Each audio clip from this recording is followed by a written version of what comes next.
Si hay una verdad clara en las Escrituras, es que la salvación de los pecadores es eminentemente personal y eminentemente individual. La salvación requiere de una transacción entre Dios y el hombre en la que nadie más puede intervenir. Nosotros podemos orar por la salvación de otros, pero no podemos creer ni arrepentirnos por ellos. Eso es algo que cada cual tendrá que hacer en la presencia de Dios sin la intervención de nadie más. Ni siquiera los padres pueden convertirse por sus hijos. Niños, jóvenes que están aquí en esta mañana, cada uno de ustedes debe venir delante de Dios en arrepentimiento y fe y confiar únicamente en Cristo para el perdón de vuestros pecados y para obtener en Él el don de la vida eterna. Esto es algo que nadie, absolutamente nadie puede hacer por ti. Sin embargo, si bien es cierto que la salvación es algo personal e individual, también es cierto que posee un aspecto eminentemente corporativo. Todos aquellos que son salvados por la gracia de Dios vienen a formar parte de una comunidad llamada la Iglesia. Y nadie puede afirmar que realmente está interesado en la salvación de su alma, ni en su relación con Dios, si al mismo tiempo no muestra interés, o lo que es aún peor, si muestra antipatía por la Iglesia del Señor. La Iglesia es central en el plan redentor de Dios y debe ser central en la vida de todo verdadero creyente. La Iglesia no fue un recurso de última hora que el Señor tuvo que incluir en sus planes cuando el pueblo de Israel rechazó a su Mesías. Tampoco fue el resultado de una evolución social natural que se produjo cuando un grupo de cristianos tomó la decisión de formar una comunidad de creyentes. No. Como veremos en el sermón de hoy, la Iglesia siempre estuvo en la mente de Dios como un aspecto central, esencial, vital, preponderante de la redención. Somos salvos como individuos, pero no para ser individualistas. El tipo de relación que cada creyente tiene con Cristo no permite tal cosa. Y ese es el tema que yo quiero considerar con ustedes en esta mañana para continuar con la serie de sermones que iniciamos la semana pasada sobre la Iglesia como una comunidad de gracia. Y para ello los invito a ir conmigo a la carta de Pablo a los Efesios, capítulo 5, los versículos 25 al 32. Efesios, capítulo 5, versículos 25 al 32. Aunque el tema central de este pasaje es la relación del esposo con la esposa, la base que sustenta la enseñanza de Pablo al respecto es el tipo de relación que Cristo tiene con su iglesia. Versículo 25. Maridos, amad a vuestras mujeres así como Cristo amó a la iglesia y se entregó a sí mismo por ella, para santificarla, habiéndola purificado en el lavamiento del agua por la palabra, a fin de presentársela a sí mismo una iglesia gloriosa, que no tuviese mancha, ni arruga, ni cosa semejante, sino que fuese santa y sin mancha. Así también los maridos deben amar a sus mujeres como a sus mismos cuerpos. El que ama a su mujer, a sí mismo se ama, porque nadie aborreció jamás a su propia carne, sino que la sustenta y la cuida, como también Cristo a la iglesia, porque somos miembros de su cuerpo, de su carne y de sus huesos. Por esto dejará el hombre a su padre y a su madre, y se unirá a su mujer, y los dos serán una sola carne. Grande es este misterio, mas yo digo esto respecto de Cristo y de la iglesia. Lo primero que el apóstol Pablo señala en este pasaje acerca de la relación de Cristo con la iglesia es el extraordinario amor con que Él la ama. Versículo 25 otra vez, maridos, amad a vuestras mujeres, así como Cristo amó a la iglesia. Es obvio que Pablo no se está refiriendo aquí a ninguna iglesia local en particular, sino más bien a la iglesia universal del Señor, aquella que se compone del número completo de los elegidos, como dice nuestra confesión de fe. Ahora es la voluntad expresa del Señor que todo verdadero creyente sea introducido por medio del bautismo en una comunidad local de creyentes donde será guiado e instruido con la palabra de Dios. Esa fue la gran comisión que el Señor nos dejó antes de ascender a los cielos. Id y haced discípulos a todas las naciones, bautizándolos y enseñándoles. De manera que lo que Pablo está diciendo aquí acerca de la iglesia universal, evidentemente tiene que aplicarse a todas las iglesias locales de Cristo alrededor del mundo. Exhortando a los pastores de la iglesia en Éfeso a que sean fieles en el pastoreo de las almas que han sido puestas a su cuidado, Pablo les dice en Hechos capítulo 20, versículo 28, por tanto mirad por vosotros y por todo el rebaño en que el Espíritu Santo os ha puesto por obispos para apacentar la iglesia del Señor, la cual él ganó con su propia sangre. Ahora, hermanos, es obvio que estos hombres no eran obispos de la iglesia universal, sino de una congregación local de creyentes en particular que se reunía en la ciudad de Éfeso. Y Pablo les dice que esa iglesia local fue comprada por Cristo con el precio de su sangre. Queridos hermanos, estamos tan acostumbrados a pensar en la salvación en términos individuales que fácilmente podemos perder de perspectiva este aspecto corporativo de la salvación. Sí, todo verdadero creyente puede decir con toda confianza, Cristo murió por mí. Pero tan pronto perdemos de perspectiva la dimensión corporativa de ese amor, hermanos, hemos perdido de vista un aspecto central, vital, esencial de la obra redentora de Cristo. Cristo amó a su iglesia. Por ella se hizo hombre, por ella dio su vida en la cruz del Calvario. Lo segundo que vemos en el texto es que Cristo ama a la iglesia de pura gracia. Es decir, no porque sus componentes merecieran ser amados, sino a pesar de que no lo merecían en absoluto. Versículo 25 otra vez. Maridos, amad a vuestras mujeres, así como Cristo amó a la iglesia y se entregó a sí mismo por ella para santificarla, habiéndola purificado en el lavamiento del agua por la palabra. Esta iglesia tuvo que ser santificada y purificada, evidentemente porque no era ni santa ni pura. No era ni santa ni pura. La razón por la que Cristo tuvo que morir en la cruz del Calvario era para poder otorgar salvación gratuita a todos aquellos que Él vino a salvar y que merecían el justo castigo de Dios por su pecado. En su justicia infinita, Dios no puede pasar por alto el hecho de que somos criaturas pecadoras, que en incontables ocasiones hemos violado la ley de Dios. Pero en su amor infinito, Él diseñó un plan de redención en el cual su propio Hijo, la segunda persona de la Trinidad, se hizo hombre y cumplió la condena que tú y yo merecemos. Y ahora ofrece salvación gratuita de pura gracia a todo aquel que cree. Leí en estos días una ilustración sumamente impactante de lo que es la gracia, aunque debo recordar que nunca la ilustración encaja perfectamente con la cosa ilustrada. Pero aún así puede ser de gran ayuda para entender este concepto central del Evangelio. ¿Qué es la gracia de Dios? Bueno, dice este autor, imagínense a un rey grande y generoso.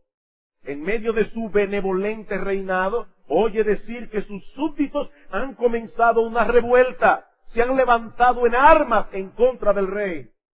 Él envía a sus mensajeros a investigar. Los rebeldes los matan.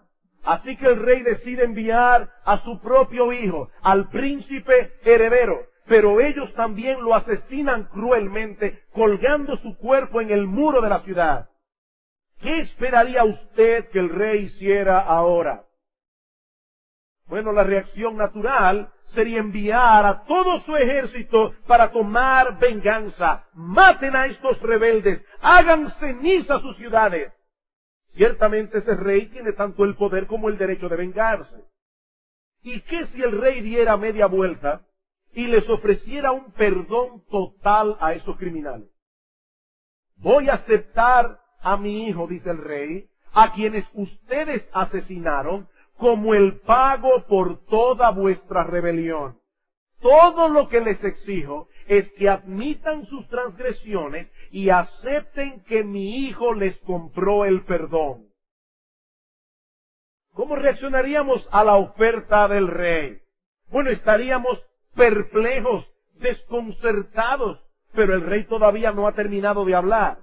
Él sigue diciendo, los invito para que vengan a vivir a mi palacio, comer a mi mesa y disfrutar de todos los placeres de mi reino. He decidido adoptarlos como hijos míos y hacerlos mis herederos, de tal modo que todo lo que es mío será de ustedes para siempre. Increíble, dice este autor.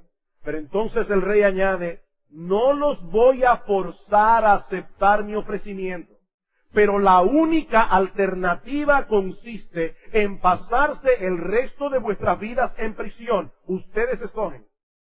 En otras palabras, o aceptan el perdón que yo voy a haber comprado en mi hijo, o irán a prisión para siempre. ¿Se pueden imaginar, dice este autor, que alguien respondiera, ¿y cómo se atreve este rey a mandar a nadie a prisión? ¡Vaya tirano más cruel! Por supuesto que no. Aquellos que fueron condenados escogieron voluntariamente su destino.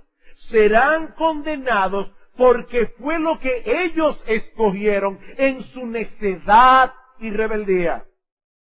Ahora, mis queridos hermanos, el punto que yo quiero resaltar de esta ilustración es que la iglesia de Cristo, cada iglesia local, incluyendo iglesia bíblica del Señor Jesucristo, está compuesta por todos aquellos pecadores rebeldes que humildemente aceptaron la oferta del Rey.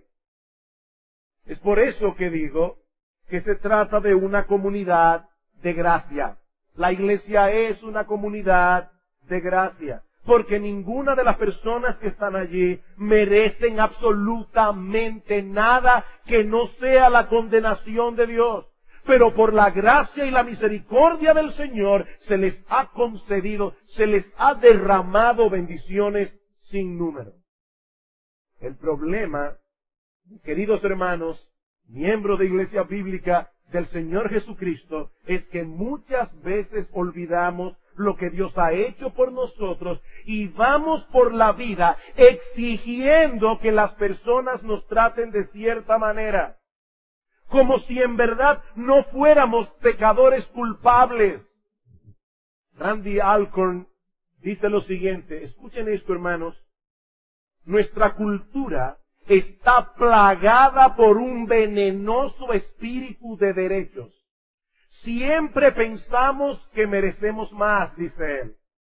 ¿Y eso qué efecto produce en nosotros? Que terminamos desilusionados con nuestra familia, desilusionados con nuestros vecinos, desilusionados con nuestra iglesia, desilusionados con la camarera que nos sirvió en el restaurante. La lista puede ser interminable. Y en última instancia, terminamos desilusionados con Dios.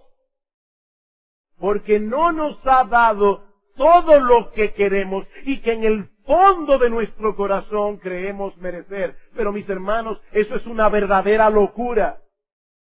Eso es una locura. Tú y yo merecíamos ser expulsados de la presencia de Dios por los siglos de los siglos y Él en cambio nos ha adoptado como hijos. Tú y yo merecíamos la silla eléctrica y Él en cambio nos hace herederos de su reino. Por eso alguien decía que solo los humildes están cuerdos. Y creo que tiene toda la razón. Solo los humildes están cuerdos, los demás están mal de la cabeza, tienen un tornillo flojo, no se conocen a sí mismos, no entienden lo que son. Mi hermano, nosotros no tenemos nada que demandar, pero sí tenemos mucho por lo cual dar gracias. Como dice Spurgeon en uno de sus escritos devocionales, el Señor Jesús siempre está dando y no retira la mano ni por un instante. La lluvia de su gracia siempre sigue cayendo, el río de su abundancia siempre sigue corriendo y el manantial de su amor siempre se sigue desbordando. Así como el Rey nunca podrá morir, tampoco su gracia podrá fallar jamás. Jamás.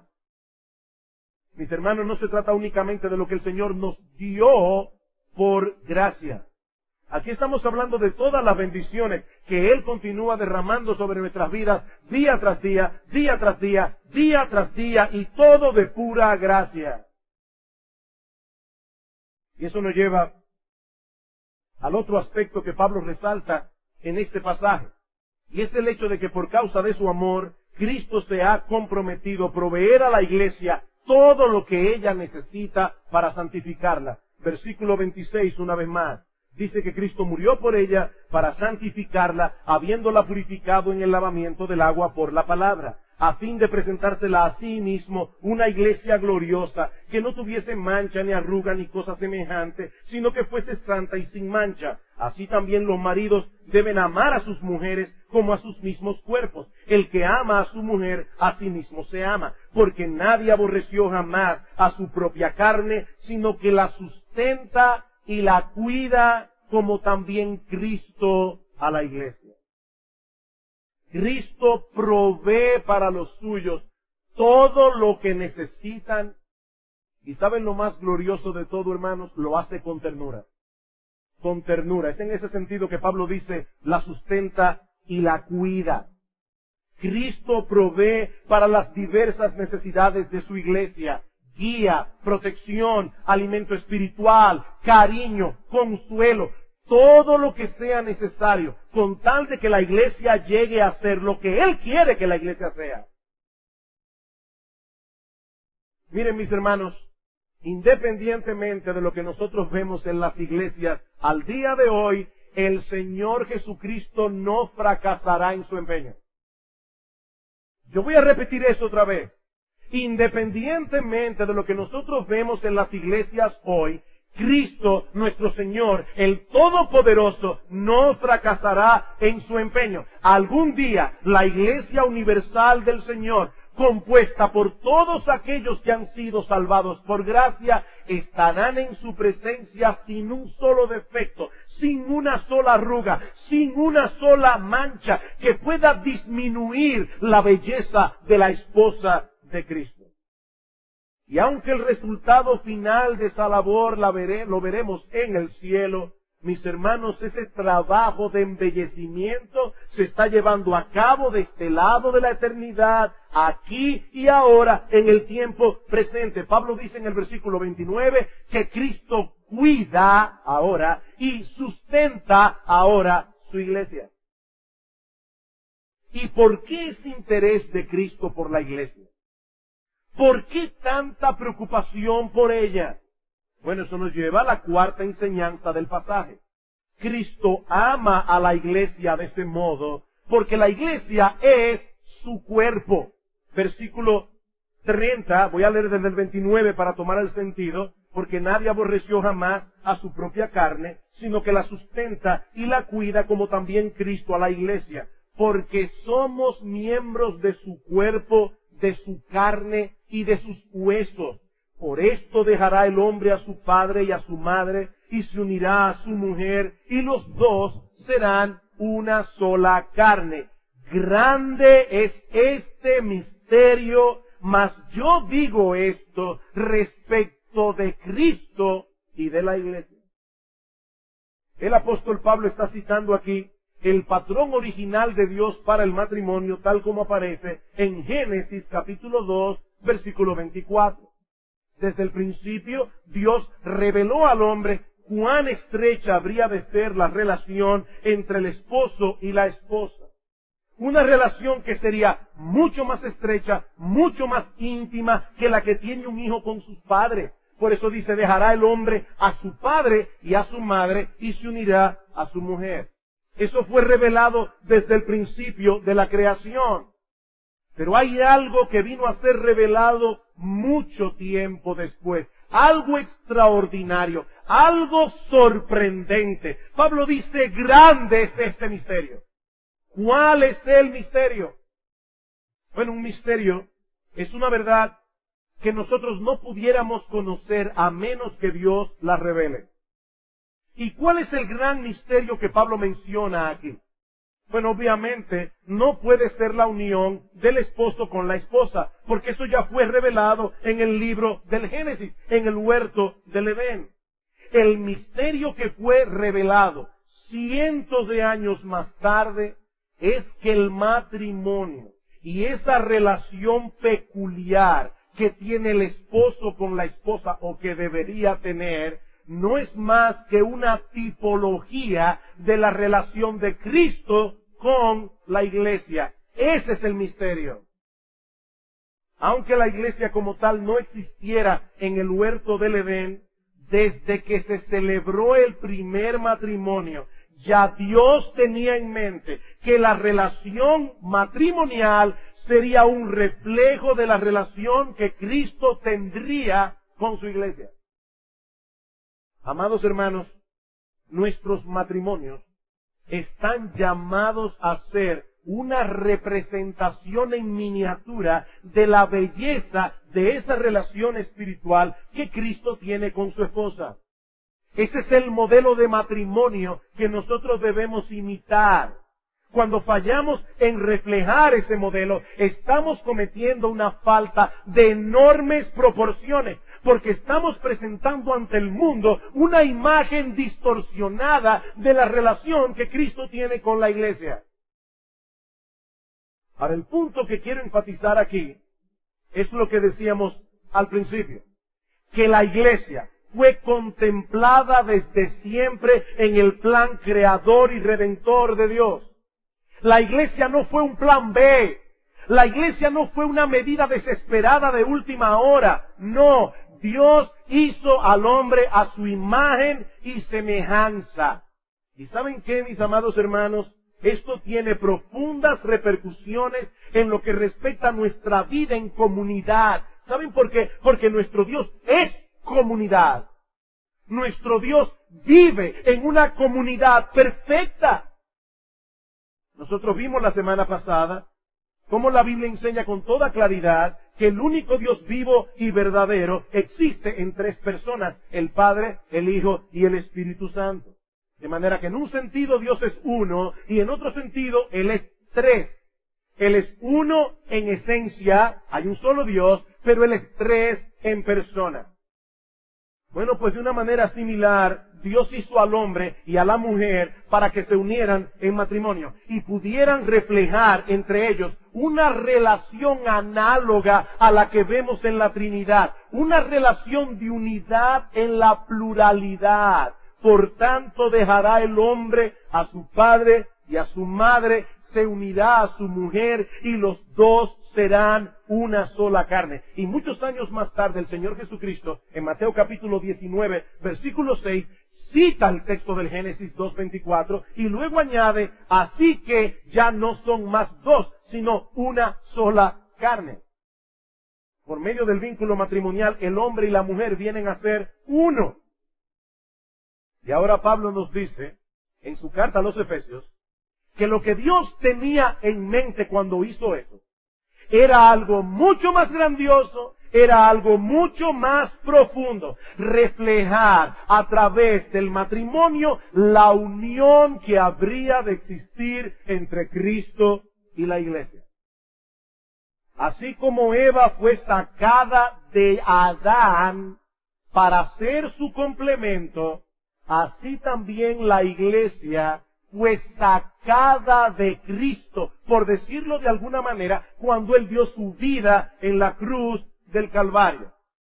Y si esto les sorprende, yo espero, mis hermanos, que lo que voy a decir a continuación los sorprenda todavía más. a través de ese proceso, por medio del cual la iglesia viene a ser el cuerpo de Cristo, nosotros llegamos a disfrutar con Él tal unidad que ahora Él, Cristo, es la cabeza, nosotros somos su cuerpo y por lo tanto somos su complemento. Nosotros somos el complemento de Cristo. Vayan conmigo a Efesios capítulo 1. Efesios capítulo 1, versículo 22. Hablando del Señor Jesucristo, dice que Dios sometió todas las cosas bajo sus pies y lo dio por cabeza sobre todas las cosas a la iglesia, la cual es su cuerpo, y para que lo entiendan mejor deberíamos decir, la cual también es la plenitud de aquel que todo lo llena en todo. Nosotros somos la plenitud de Cristo. Nosotros somos el complemento de Cristo. De la misma manera que Eva, al ser creada de una costilla de Adán, vino a ser el complemento de Adán. John MacArthur dice lo siguiente: la iglesia es la plenitud o el complemento perfecto de Cristo. Así como una cabeza debe tener un cuerpo para que se pueda manifestar la gloria de esa cabeza, también el Señor debe tener la iglesia para manifestar su gloria. Oigan esto, mis hermanos. Nosotros no le añadimos ni un ápice a la gloria de Cristo. Pero para que Cristo, el Dios encarnado, pueda manifestar su gloria, Él decidió manifestarla a través de la iglesia. Por eso Pablo dirá más adelante en Efesios capítulo 3, versículo 10, que los ángeles del cielo aprenden acerca de la sabiduría de Dios contemplando la iglesia. La iglesia, sigue diciendo MacArthur, Jesucristo es aquel único ser a quien se aplica de verdad la palabra incomparable. Él es incomparable. Sin embargo, Él ha hecho algo asombroso y que nos llena de seguridad. Él nos ha escogido para desplegar su majestad incomparable. Él nos garantiza que nos llevará a la gloria para que podamos manifestar por siempre la alabanza de su gloria. Como la segunda persona de la Trinidad, el Señor no nos necesita en absoluto. Y como decía hace un momento, nosotros no podemos añadirle ni un ápice a la gloria que Él posee en y por sí mismo. Pero como el Dios encarnado, como el Mesías, como la cabeza de la iglesia, Él decidió unirse a nosotros de tal manera que su gloria será revelada plenamente cuando todos y cada uno de los salvados estén con Él en la gloria. Nosotros somos, dice Pablo, la plenitud de aquel que todo lo llena en todo. ¿No lo entiendes? Bienvenido al club. Yo tampoco. Yo tampoco. Dice Juan Calvino, este es el honor más sublime de la iglesia, que hasta el momento en que Él esté unido a nosotros, el Hijo de Dios se considere a sí mismo incompleto en alguna medida. A Él le falta su esposa. Hasta que todos y cada uno de los elegidos de Dios esté en su presencia glorificado, la gloria de Jesucristo como el Mesías no será revelada plenamente. Y sigue diciendo Calvino, es un consuelo para nosotros enterarnos de que sólo hasta que estemos en su presencia, Él poseerá de hecho todas sus partes. Todas sus partes. Mis amados hermanos, no existe nada en el mundo que sea más glorioso que la iglesia. Ni existe un privilegio más grande que ser parte de ella. Nosotros somos el cuerpo de Cristo, unidos a Él, unidos con Él y unos con otros, con un vínculo indisoluble. Indisoluble. Por eso decíamos, la semana pasada, estudiando Juan 17, que no es nuestra responsabilidad crear la unión espiritual por la que Cristo ora allí, sino más bien aprender a relacionarnos unos con otros como lo que somos, parte de un mismo cuerpo. Esta realidad debe impactar profundamente la perspectiva que nosotros tenemos de la iglesia y nuestras relaciones en la iglesia. Y eso es precisamente lo que quiero que veamos en los minutos que nos restan.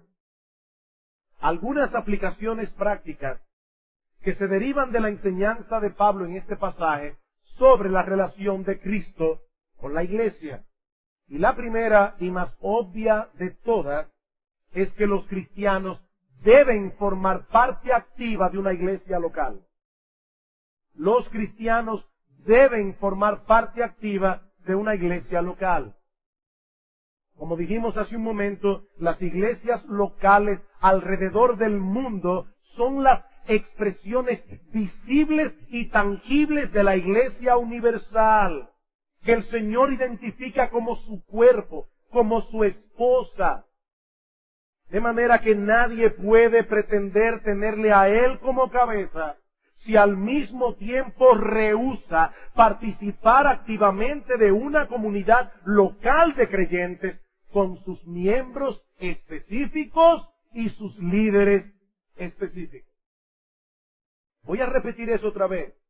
Mis hermanos, nadie, absolutamente nadie, puede pretender tener a Cristo como cabeza si al mismo tiempo rehúsa participar activamente en una comunidad local de cristianos con sus miembros específicos y con sus líderes específicos. Y no voy a ampliar este punto porque sé que es algo que hemos visto recientemente en otros sermones. Pero al menos quiero recordarles la enseñanza del Señor en Mateo 18 a partir del versículo 15, ese texto que se usa comúnmente para hablar de la disciplina en la iglesia. ¿Qué dice Cristo allí? Si tu hermano peca contra ti, ve y repréndele estando tú y él solo.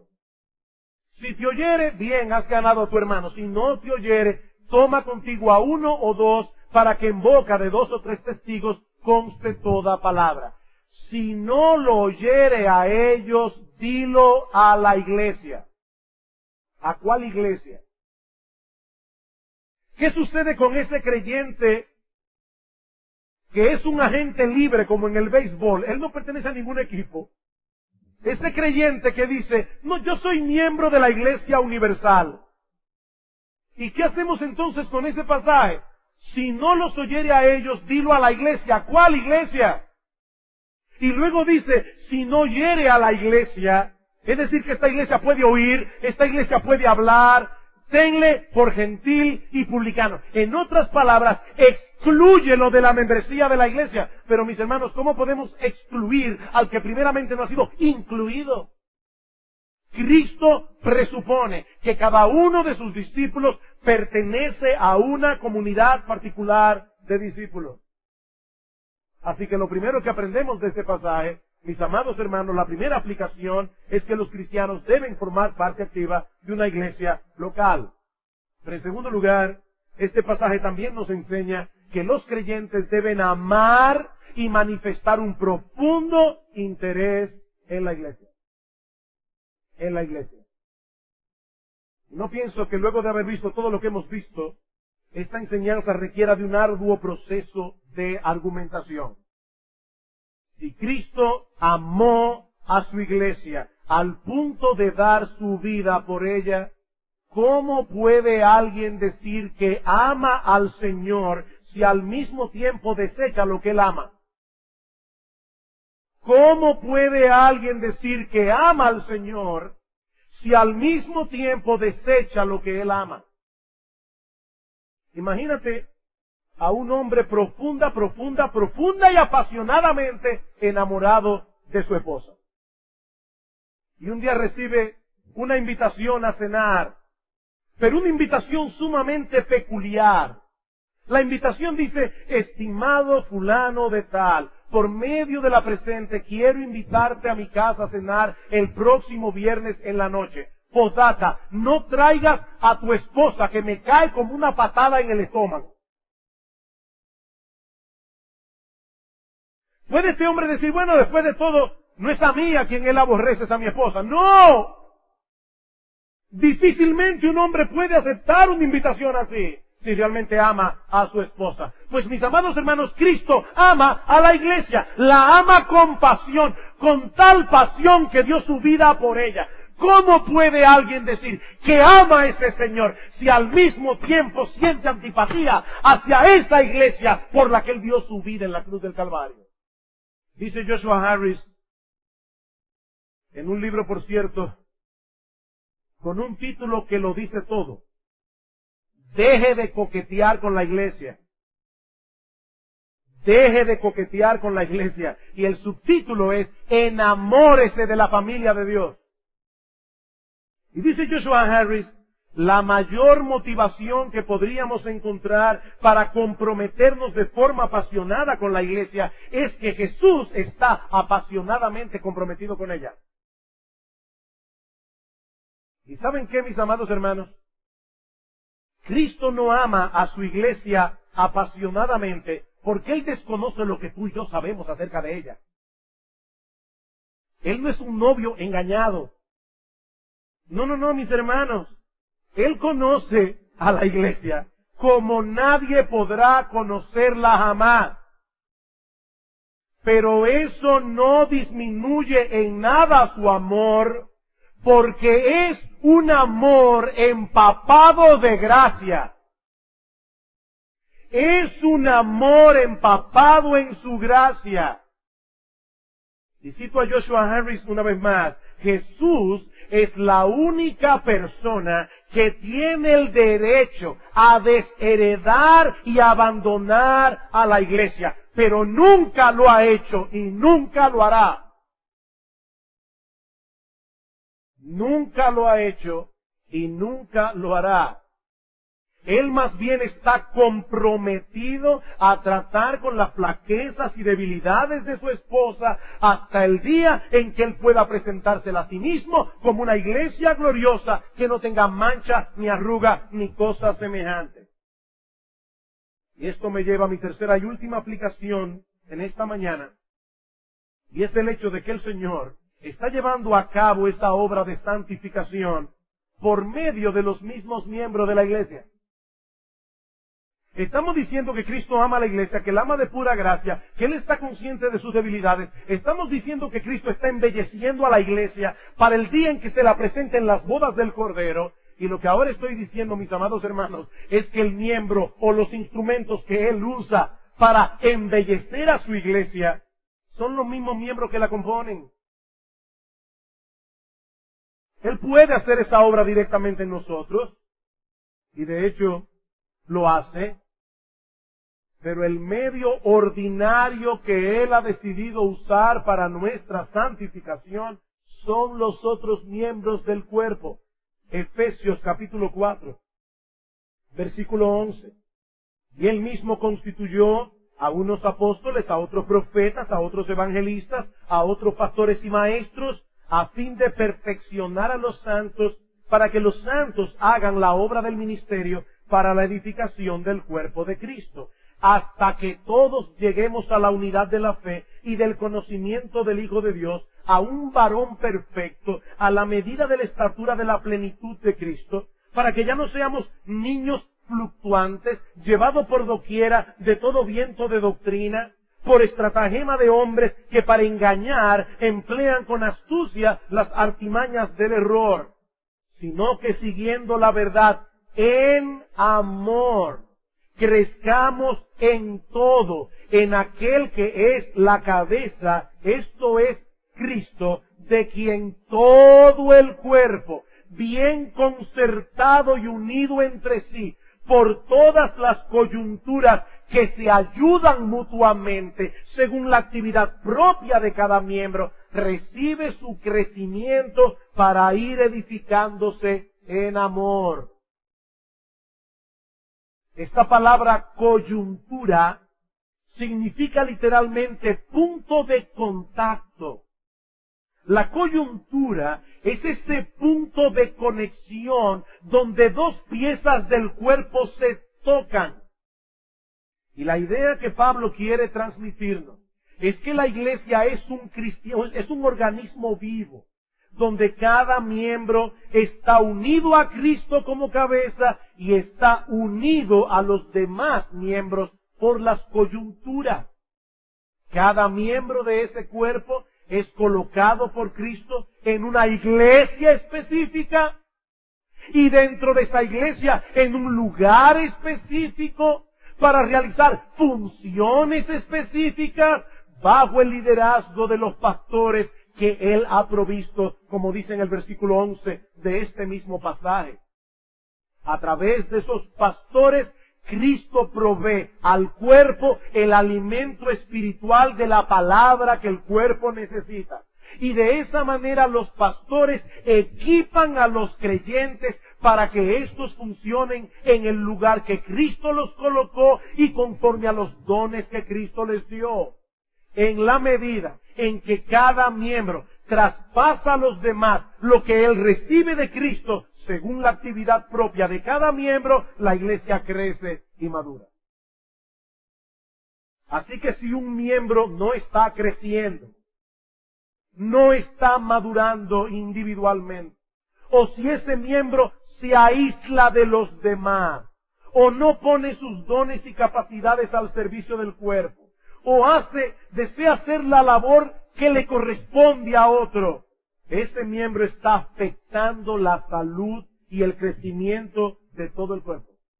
Así que mis hermanos queridos, en vez de retraernos y aislarnos cuando vemos debilidades y pecados aquí y allá dentro de la iglesia, la voluntad de Cristo es que nosotros mismos seamos instrumentos de gracia en la vida de otros, al mismo tiempo que recibimos de otros la gracia que nosotros también necesitamos. Por eso decía John Piper, la santificación es un proyecto de comunidad. Repito eso, hermano. La santificación es un proyecto de comunidad. Nadie, absolutamente nadie puede crecer y madurar en su vida espiritual aislándose de la iglesia. Te estás haciendo daño a ti y le estás haciendo daño a otros. Te estás haciendo daño a ti y le estás haciendo daño a otros. Hay personas en otro aspecto que se ven a sí mismos y dicen, yo estoy tan mal que prefiero irme de la iglesia. Eso es tan sabio y tan prudente como el enfermo que sale huyendo del hospital porque está muy enfermo. Me voy del hospital para no contaminar a los doctores. No, es que tú estás en el hospital para ser sanado. Y mi hermano amado, el lugar donde Cristo te ha colocado para que tú puedas crecer en tu fe, para que puedas madurar espiritualmente, es en una comunidad de creyentes específicos con sus líderes específicos. Claro, es más fácil ser miembro de la Iglesia Universal. Es mucho más fácil llevarse bien con esos hermanos que están en la China. Pero lo que Cristo quiere es que tú interactúes con ese hermano y esa hermana que está sentado al lado tuyo. Ese hermano que tiene sus peculiaridades. Ese hermano que tiene sus fortalezas, pero también tiene pecados con los cuales está luchando. Y ahora Cristo nos llama y nos dice, soportaos unos a otros en amor. Ayúdense mutuamente para el crecimiento espiritual. He ahí lo que es una verdadera comunidad de gracia. Mis hermanos, no es que nosotros estamos buscando términos impactantes ahora y cosas nuevas. Ahora están con una cosa novedosa. Dice comunidad de gracia. No, mis hermanos, no nos estamos inventando nada. Es que la Biblia define la iglesia como una comunidad de gracia, porque somos miembros de la iglesia por la gracia de Dios. Y la razón por la cual estamos aquí es para comunicar a otros esa gracia, mientras otros nos comunican a nosotros de la gracia de Dios. Es una comunidad de gracia. Y a ti, mi amigo, que estás aquí sin Cristo en esta mañana, no quiero terminar sin antes pedirte que reflexiones en tu condición delante de Dios y lo que Él te está ofreciendo gratuitamente por gracia. Como vimos anteriormente, nosotros somos súbditos rebeldes que nos hemos levantado en armas contra el Rey del Universo. Y Él con todo derecho pudiera raernos de la faz de la tierra y enviarnos al infierno por los siglos de los siglos.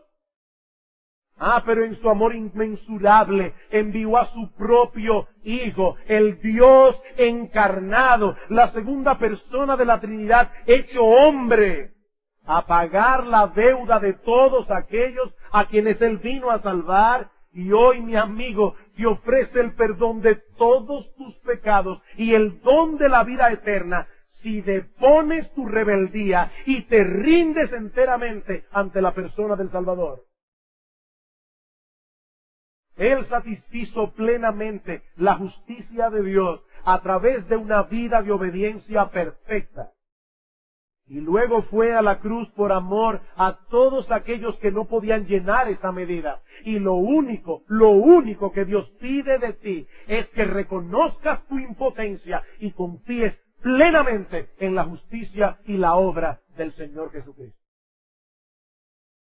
Ven a Cristo, arrepentido de tus pecados, confiando únicamente en Él, y perdón de pecados te será concedido, y el precioso don de la vida eterna. Vamos a orar. Padre, queremos darte muchas gracias por el privilegio que tú nos das de ser parte de la iglesia. Oh Señor, ayúdanos para que podamos ser en la práctica lo que en realidad ya somos, un solo cuerpo. Ayúdanos, oh Dios, a seguir creciendo en amor, a seguir creciendo en unidad. Oh Señor, que Iglesia Bíblica del Señor Jesucristo sea cada vez más reconocida por el amor y la unidad de sus miembros. Mira aquellos que están aquí sin Cristo, ábreles, Señor, el entendimiento, tráelos con cuerdas de amor a la cruz del Calvario. Señor, sálvalos antes de que perezcan.